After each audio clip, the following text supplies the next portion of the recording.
Mr. Chairman, with your permission, I'd like to address a couple of comments about my personal conduct that's been in the media lately. Yes, Mr. Chairman, you may. Go ahead. I've served this nation for 42 years. I've spent years in combat and buried a lot of my troops who died while defending this country. My loyalty to this nation, its people, and the Constitution hasn't changed and will never change as long as I have a breath to give. My loyalty to the Constitution and to this nation is absolute, and I will not turn my back on my fallen. With respect to the Chinese calls, I routinely communicated with my counterpart, General Lee, with the knowledge and coordination of civilian oversight.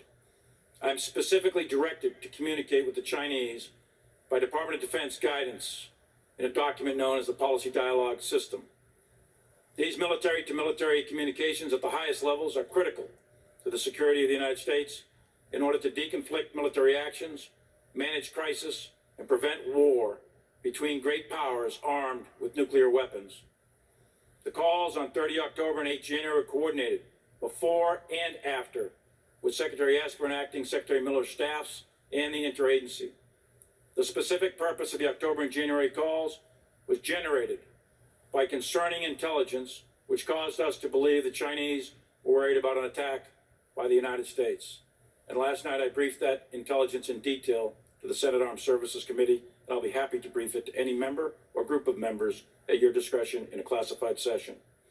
And I know, and I am certain, President Trump did not intend on attacking the Chinese, and it is my directed responsibility by the Secretary of Defense to convey that intent. My task at that time was to de-escalate. My message was, again, consistent. Calm, steady, de-escalate. We're not going to attack you. At Secretary of Defense Esper's direction, I made a call to General Lee on 30 October. 8 people sat in that call with me, and I read out the call within 30 minutes of the call ending.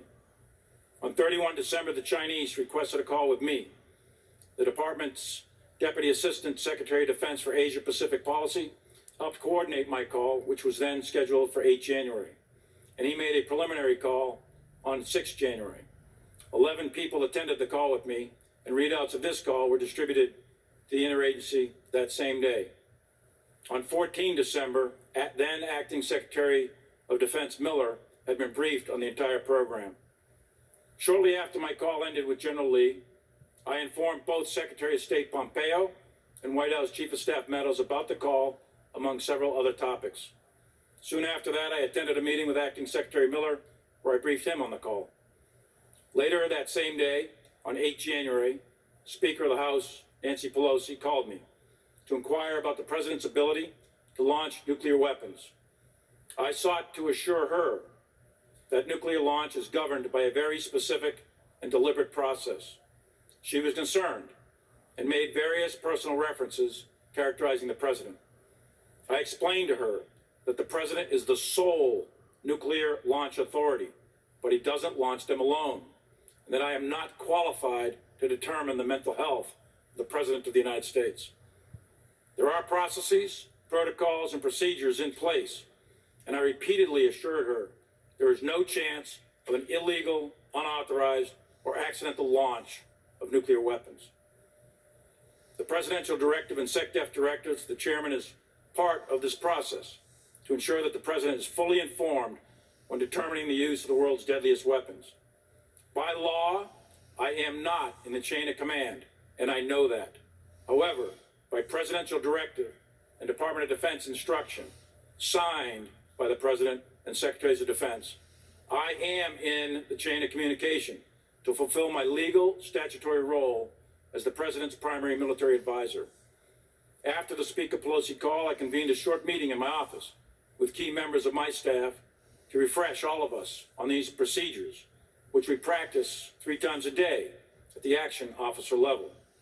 Additionally, I immediately informed Acting Secretary of Defense Miller of her call. At no time was I attempting to change or influence the process, usurp authority, or insert myself into the chain of command. But I am expected to give my advice and ensure the President is fully informed on military affairs. I am submitting for the record, and I believe you have it, a couple of memorandums for record in addition to detailed timelines, and I am happy to discuss in further detail in either classified or unclassified sessions with any or all of you about my actions surrounding these events. I welcome a thorough walkthrough. I'll be happy to provide whatever documents, phone logs, emails, memoranda, witnesses, or anything else you want that'll help you understand these events.